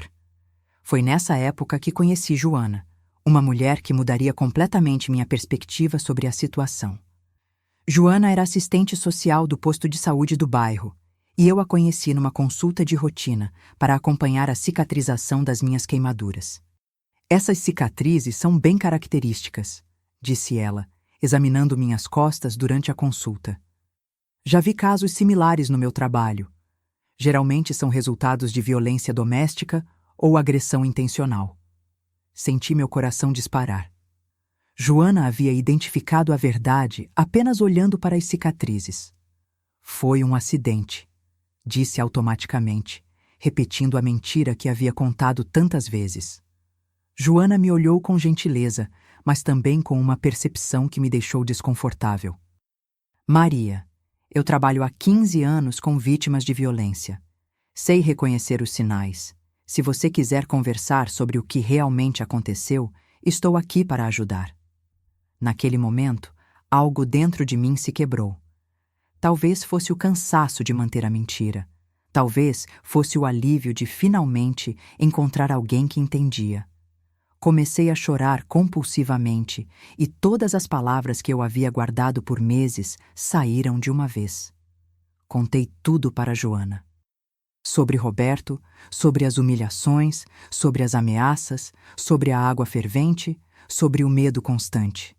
Ela ouviu tudo em silêncio, fazendo anotações e me oferecendo lenços quando eu precisava. Maria, o que você sofreu foi tortura, disse ela depois que terminei meu relato. Roberto cometeu crimes gravíssimos contra você. Agressão, ameaça, constrangimento ilegal, tortura psicológica. Isso não pode ficar impune. Mas ele disse que ninguém acreditaria em mim, falei, ainda insegura. Ele tem dinheiro, advogados, influência, eu sou só uma empregada doméstica. Maria, você tem provas físicas do que ele fez. Essas cicatrizes são evidências incontestáveis. E hoje em dia, com a Lei Maria da Penha e outras legislações de proteção, a Justiça tem mais ferramentas para lidar com casos como o seu. Joana me explicou que mesmo eu não sendo esposa ou companheira de Roberto, ainda podia ser enquadrada na Lei de Proteção às Mulheres em situação de vulnerabilidade no trabalho. Ela me deu materiais informativos e me ofereceu acompanhamento psicológico gratuito. Você não precisa enfrentar isso sozinha, Maria. Temos uma rede de apoio, advogados parceiros que fazem trabalho pro bono para casos como o seu, psicólogos especializados em trauma. O primeiro passo é você decidir que merece justiça. Saí daquela consulta com uma sensação estranha. Pela primeira vez em meses, senti que talvez houvesse uma luz no fim do túnel. Talvez eu não fosse tão indefesa quanto Roberto me fazia acreditar. Mas tomar a decisão de denunciar ainda levou tempo. Durante julho, continuei trabalhando na casa dos Martins, mas agora com uma perspectiva diferente. Comecei a documentar mentalmente tudo que Roberto fazia comigo, como se estivesse coletando evidências. Percebi que ele seguia um padrão de comportamento. As agressões sempre aconteciam quando estávamos sozinhos. Ele sempre criava situações impossíveis para ter motivo para me punir. Sempre alternava entre momentos de crueldade e falsa cordialidade. Era um sistema bem elaborado de controle e intimidação. Roberto também havia desenvolvido novas formas de me humilhar.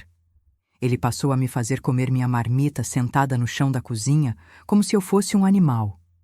Gente que não sabe se comportar adequadamente não merece sentar à mesa, ele dizia. Outro dia, ele inventou que eu deveria usar um uniforme específico que ele havia comprado.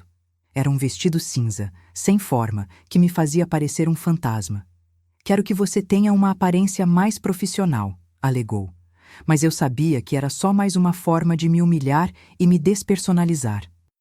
O uniforme vinha acompanhado de regras absurdas.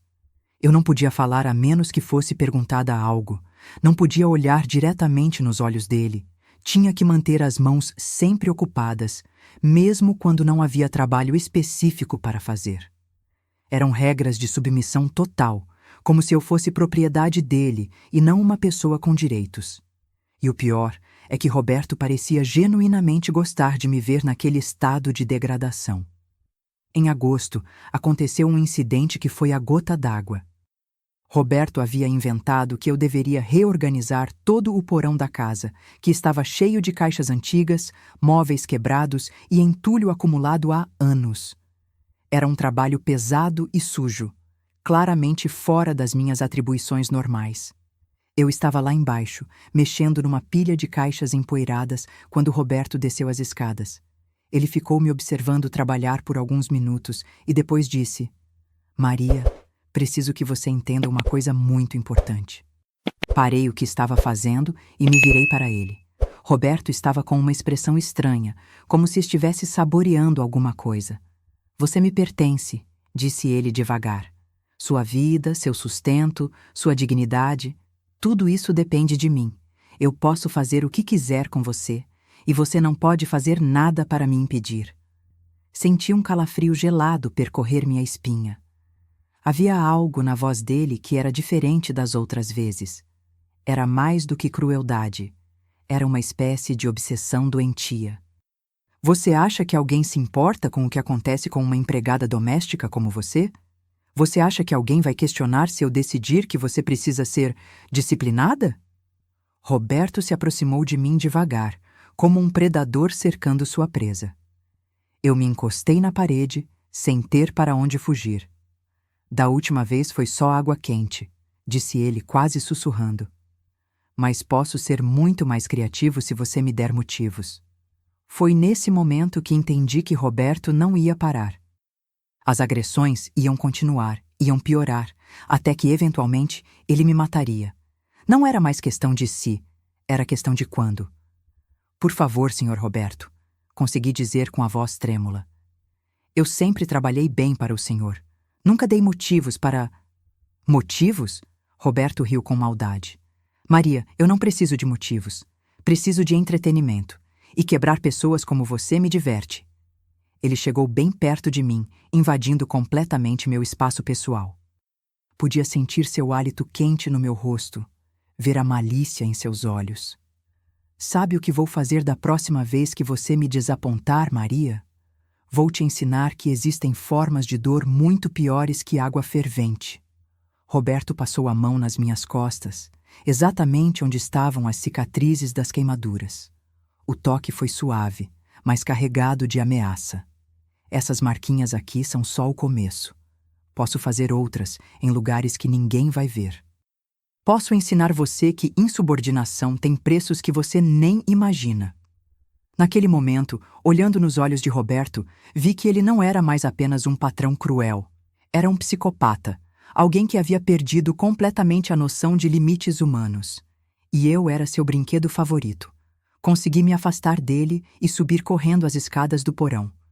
Roberto não me seguiu, apenas riu enquanto eu fugia. Mas sua mensagem havia sido transmitida com clareza. Eu estava completamente à mercê de um homem perigoso, e ele estava planejando fazer coisas ainda piores comigo.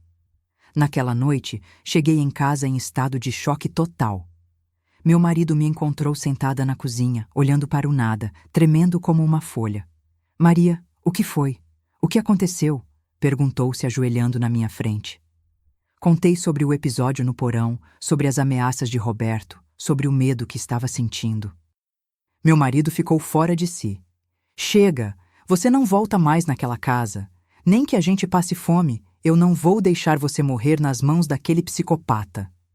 Foi a primeira vez que usei essa palavra, psicopata. Mas ela descrevia perfeitamente o que Roberto havia se tornado na minha percepção. Não era mais um homem cruel. Era algo muito mais perigoso. "Amanhã de manhã a gente vai na polícia", decidiu meu marido. "Vai registrar tudo, vai mostrar as cicatrizes, vai contar toda a história. Esse monstro não pode continuar solto." Na manhã seguinte, 15 de agosto de 2024, fomos à delegacia mais próxima da nossa casa. Era uma delegacia pequena, num bairro da periferia, muito diferente dos ambientes sofisticados onde Roberto circulava.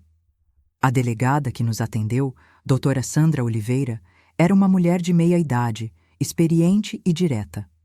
Ela ouviu minha história com atenção, fazendo perguntas específicas sobre datas, horários, circunstâncias. Você tem as fotos das queimaduras? Perguntou ela. Felizmente, meu marido havia fotografado minhas costas quando voltei do hospital, mesmo eu não querendo na época. E você procurou tratamento médico imediatamente após a agressão? Sim, eu tinha todos os relatórios médicos, receitas, comprovantes de internação. Alguém mais presenciou comportamentos agressivos dele? Contei sobre os episódios que havia presenciado entre Roberto e Dona Carmen. Doutora. Sandra explicou que meu caso era complexo, porque envolvia violência no ambiente de trabalho, mas que havia precedentes legais para enquadrá-lo como tortura e agressão qualificada. O que ele fez com você não foi apenas violência doméstica, explicou ela. Foi tortura mesmo. Uso intencional de dor para submissão e controle. É crime hediondo com pena bem pesada. Ela me orientou sobre os próximos passos. Exame de corpo de delito, para documentar oficialmente as cicatrizes, depoimento detalhado, pedido de medida protetiva para me afastar dele e eventual denúncia criminal. Mas preciso te avisar, disse doutora Sandra com seriedade. Vai ser um processo difícil. Ele tem recursos, vai contratar advogados caros, vai tentar desacreditar você de todas as formas possíveis. Você precisa estar preparada psicologicamente. Saí da delegacia com sentimentos contraditórios. Por um lado, alívio por finalmente ter tomado a decisão de denunciar. Por outro, terror do que Roberto faria quando descobrisse. E ele descobriu rapidamente. No dia seguinte, recebi uma ligação dele pela manhã. Maria, disse com uma voz gelada, soube que você andou espalhando histórias fantasiosas sobre mim. Isso é muito desapontador. Meu sangue gelou. Como ele havia descoberto tão rápido sobre a denúncia? Você sabe que mentir para autoridades é crime, não sabe? Falso testemunho, calúnia, difamação. Posso te processar e te deixar na miséria pelo resto da vida. Eu não menti sobre nada, consegui dizer, tentando soar firme. Claro que mentiu. Você inventou uma história maluca sobre mim ter jogado água quente em você. Todo mundo sabe que você se queimou em casa, no seu fogão velho e perigoso. Você está tentando me extorquir, não é? Era incrível como Roberto conseguia distorcer a realidade. Ele estava reescrevendo a história, criando uma versão alternativa dos fatos onde eu era a vilã tentando prejudicá-lo. Mas vou te dar uma chance de consertar esse erro, continuou ele. Você vai na delegacia hoje mesmo, retira essa queixa ridícula, pede desculpas pelo mal-entendido e volta para o trabalho amanhã como se nada tivesse acontecido. Não vou fazer isso, disse, sentindo uma força que não sabia que possuía. Houve um silêncio tenso do outro lado da linha. Depois, Roberto disse com uma voz assustadoramente calma. Maria, você não tem ideia de com quem está se metendo. Eu conheço delegados, promotores, juízes. Jogo golfe com metade do judiciário desta cidade. Você realmente acha que a palavra de uma empregada vale alguma coisa contra a minha? As cicatrizes nas minhas costas valem, respondi, surpreendendo a mim mesma com minha coragem. Roberto riu, mas era uma risada sem humor. Cicatrizes podem ser explicadas de muitas formas, Maria. Acidentes domésticos acontecem o tempo todo, especialmente com pessoas descuidadas como você. A ligação foi encerrada, mas a mensagem estava clara.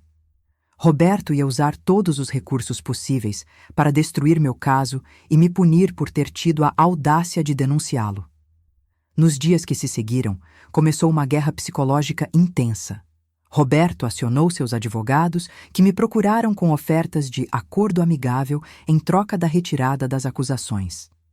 Minha cliente está disposta a pagar uma indenização de 10 reais. R000 para encerrar este mal-entendido, disse o advogado dele, um homem de terno caro e atitude arrogante. É uma quantia generosa para resolver uma situação que claramente foi um acidente doméstico mal interpretado. Doutora Sandra me orientou a não aceitar nenhum acordo. Eles estão com medo, explicou ela. Se o caso fosse frágil, não estariam oferecendo dinheiro. Vamos em frente com a denúncia. Mas Roberto não desistiu facilmente. Ele começou uma campanha de difamação contra mim no bairro onde eu morava.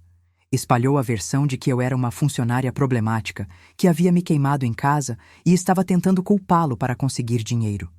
Algumas pessoas acreditaram nele. Era doloroso ver vizinhos que me conheciam há anos começarem a me olhar com desconfiança. Roberto havia usado seu charme e recursos para criar uma narrativa alternativa que me pintava como oportunista e mentirosa. O processo legal começou oficialmente em setembro de 2024. Roberto contratou uma equipe de 4 advogados caríssimos, especializados em defesa criminal. Do meu lado, eu tinha apenas a Defensoria Pública, mas doutora Fernanda, a advogada que pegou o meu caso, era competente e determinada. Maria, eles vão tentar de tudo para te quebrar, me avisou doutora Fernanda. Vão questionar seu caráter, sua sanidade mental, sua motivação. Vão sugerir que você está inventando tudo por dinheiro ou vingança. Você precisa estar preparada. O primeiro passo foi o exame de corpo de delito.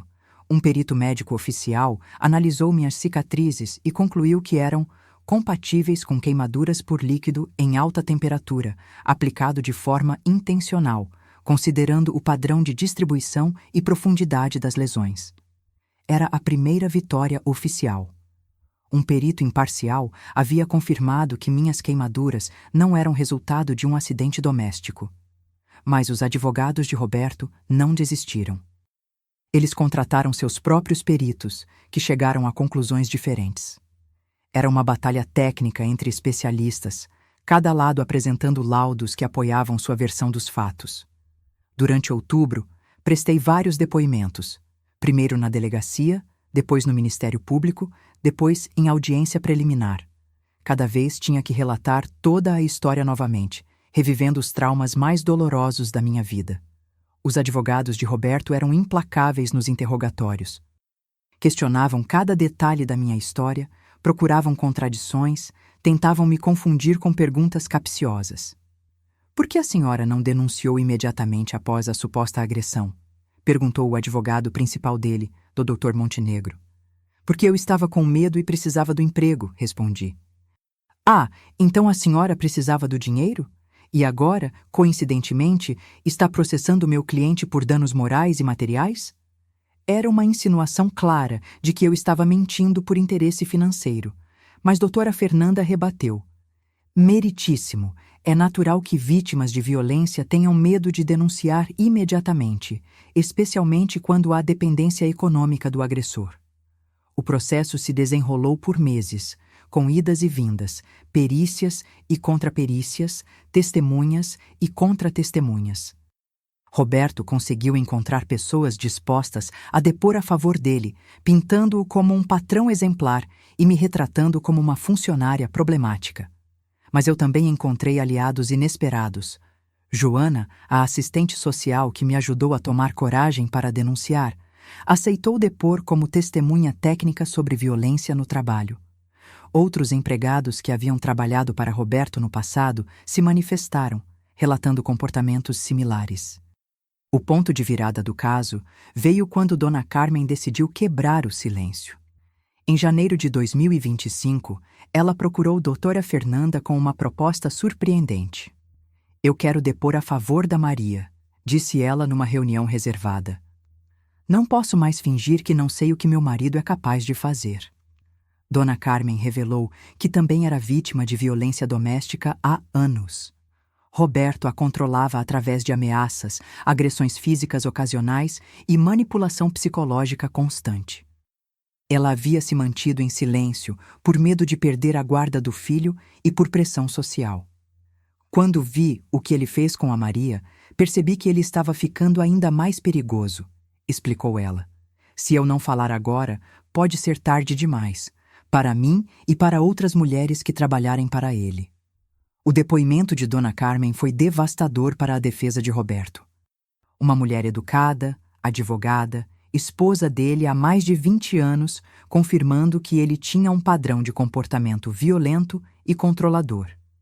Roberto tentou desacreditar a própria esposa, alegando que ela estava emocionalmente instável e influenciada por ideias feministas radicais.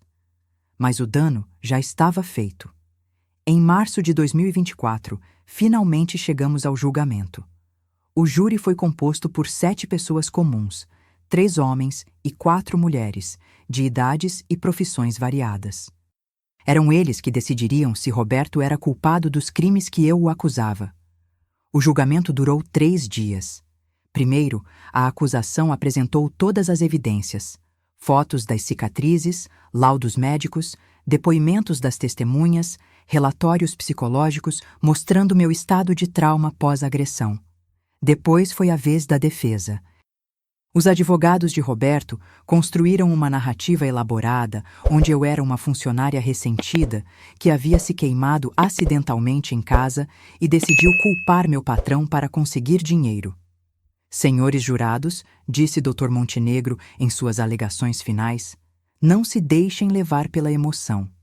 Analisem os fatos friamente. Uma empregada doméstica, com dificuldades financeiras, vê uma oportunidade de enriquecer culpando seu patrão bem-sucedido por um acidente doméstico. É uma história antiga que se repete todos os dias nos tribunais. Mas doutora Fernanda foi brilhante em sua tréplica. Senhores jurados, olhem para as evidências, vejam as fotos das queimaduras, ouçam o laudo dos peritos. Prestem atenção no depoimento da própria esposa do réu, confirmando seu padrão de violência. Maria das Graças não está aqui por dinheiro, está aqui por justiça. Depois de 2 horas de deliberação, o júri voltou com o veredito: culpado. Roberto foi condenado a 12 anos de prisão por tortura, agressão qualificada, ameaça e constrangimento ilegal. Além da pena criminal, foi obrigado a me pagar uma indenização de R$300 mil por danos morais e materiais. Quando ouvi o veredicto, desabei em lágrimas. Eram lágrimas de alívio, de justiça, de liberdade. Depois de quase 1 ano vivendo no terror, finalmente Roberto seria punido pelo que havia feito comigo. Mas a vitória no tribunal foi apenas o começo de uma nova fase da minha vida. Roberto, mesmo condenado, ainda tinha recursos para apelar da decisão. Seus advogados entraram com recurso imediatamente, alegando vícios processuais e questionando a imparcialidade do júri. Infelizmente, o processo pode se arrastar por mais alguns anos, me explicou doutora Fernanda. Mas a condenação em primeira instância é um marco importante. Mostra que a justiça reconheceu que você foi vítima de crimes graves. Enquanto aguardávamos o julgamento do recurso, Roberto continuou em liberdade, mas teve que cumprir algumas medidas cautelares. Foi proibido de se aproximar de mim, da dona Carmen, que também havia pedido medida protetiva, e de contratar novas empregadas domésticas sem supervisão judicial. A repercussão do caso foi maior do que eu imaginava. A imprensa local pegou a história e logo ela se espalhou pelas redes sociais. Empresário condenado por jogar água fervente em empregada virou manchete de vários jornais. Receber apoio de desconhecidos foi reconfortante, mas também lidar com a exposição foi difícil. Minha foto estava nos jornais, minha história pessoal estava sendo discutida publicamente. Algumas pessoas me apoiavam, outras questionavam minha versão dos fatos. Será que ela não está exagerando para conseguir dinheiro? Li num comentário no Facebook. Empregada rica agora, né? Escreveu outro. Era doloroso ver como algumas pessoas ainda duvidavam da minha palavra, mesmo depois de uma condenação judicial. Mas o apoio superou as críticas. Recebi mensagens de centenas de mulheres que haviam passado por situações similares. Empregadas domésticas, babás, cuidadoras, todas com histórias de humilhação e abuso no trabalho. Obrigada por ter tido coragem de denunciar, escreveu uma mulher. Por causa de você, eu também encontrei forças para processar meu patrão que me agredia. Era gratificante saber que minha luta havia inspirado outras mulheres a buscar justiça. A ONG Mulheres Unidas, que combate violência contra a mulher, me convidou para ser embaixadora da causa. Comecei a dar palestras em escolas, sindicatos e associações, contando minha história para conscientizar outras pessoas sobre violência no ambiente de trabalho. Muitas pessoas acham que violência doméstica só acontece entre marido e mulher, eu dizia nas palestras. Mas qualquer relação de poder pode gerar abuso. Patrão e empregada, chefe e funcionária, professor e aluna. Precisamos estar atentas a todos os tipos de violência. Foi através dessas palestras que conheci outras sobreviventes de violência no trabalho. Mulheres que haviam sido assediadas sexualmente por chefes, agredidas fisicamente por patrões, humilhadas psicologicamente por superiores. Percebi que minha história, embora extrema, não era única. Em junho de 2024, quase um ano depois da agressão, finalmente consegui encontrar um novo emprego. Uma família que havia acompanhado meu caso pela imprensa me procurou, oferecendo trabalho como governanta em sua casa. Admiramos sua coragem, disse Dona Isabel, minha nova patroa. Queremos ter certeza de que você se sinta segura e respeitada trabalhando aqui. Era um contraste imenso com o ambiente tóxico que eu havia vivido na casa dos Martins. A família Silva tratava todos os funcionários com dignidade e respeito. Havia regras claras sobre horários e atribuições, salário justo, férias regulares e um ambiente de trabalho saudável. Era assim que deveria ser sempre, mas infelizmente não era a realidade da maioria das empregadas domésticas no Brasil. Trabalhando num ambiente saudável, consegui me recuperar gradualmente dos traumas psicológicos causados por Roberto. Fazia terapia 2 vezes por semana com uma psicóloga especializada em trauma, que me ajudava a processar tudo o que havia acontecido. Você desenvolveu um quadro clássico de estresse pós-traumático, explicou doutora Ana, minha terapeuta. É normal ter pesadelos, ansiedade, flashbacks, mas com tratamento adequado, você pode se recuperar completamente. O processo de cura foi longo e difícil. Havia dias em que eu acordava em pânico, achando que ainda estava trabalhando para Roberto. Havia momentos em que qualquer voz masculina alterada me fazia tremer de medo. As cicatrizes nas minhas costas eram um lembrete constante do que eu havia passado. Mas aos poucos, com o apoio da família, da terapia e dos novos amigos que fiz na militância pelos direitos das trabalhadoras domésticas, fui recuperando minha autoestima e minha capacidade de confiar nas pessoas. Em setembro de 2024, o recurso de Roberto foi julgado pelo Tribunal de Justiça. Para minha alegria, os desembargadores mantiveram a condenação, até mesmo aumentando a pena para 15 anos de prisão. O recurso foi uma tentativa desesperada de reverter uma condenação justa e bem fundamentada, disse o desembargador relator. Os crimes cometidos contra a vítima foram de extrema gravidade, demonstrando total desrespeito pela dignidade humana. Roberto finalmente foi preso em outubro de 2024. Ver sua foto nas algemas, sendo levado para o presídio, me deu uma sensação estranha. Não era alegria pela vingança. Era alívio por saber que ele não poderia machucar mais ninguém. Dona Carmen se divorciou dele assim que a condenação foi confirmada. Ela me procurou para agradecer por ter tido coragem de denunciar. Se você não tivesse falado, eu nunca teria encontrado forças para sair daquela situação, disse ela. Roberto estava ficando cada vez mais violento. Você me salvou também. Era reconfortante saber que minha luta havia ajudado não apenas a mim, mas também a outras mulheres que estavam sob o controle de Roberto.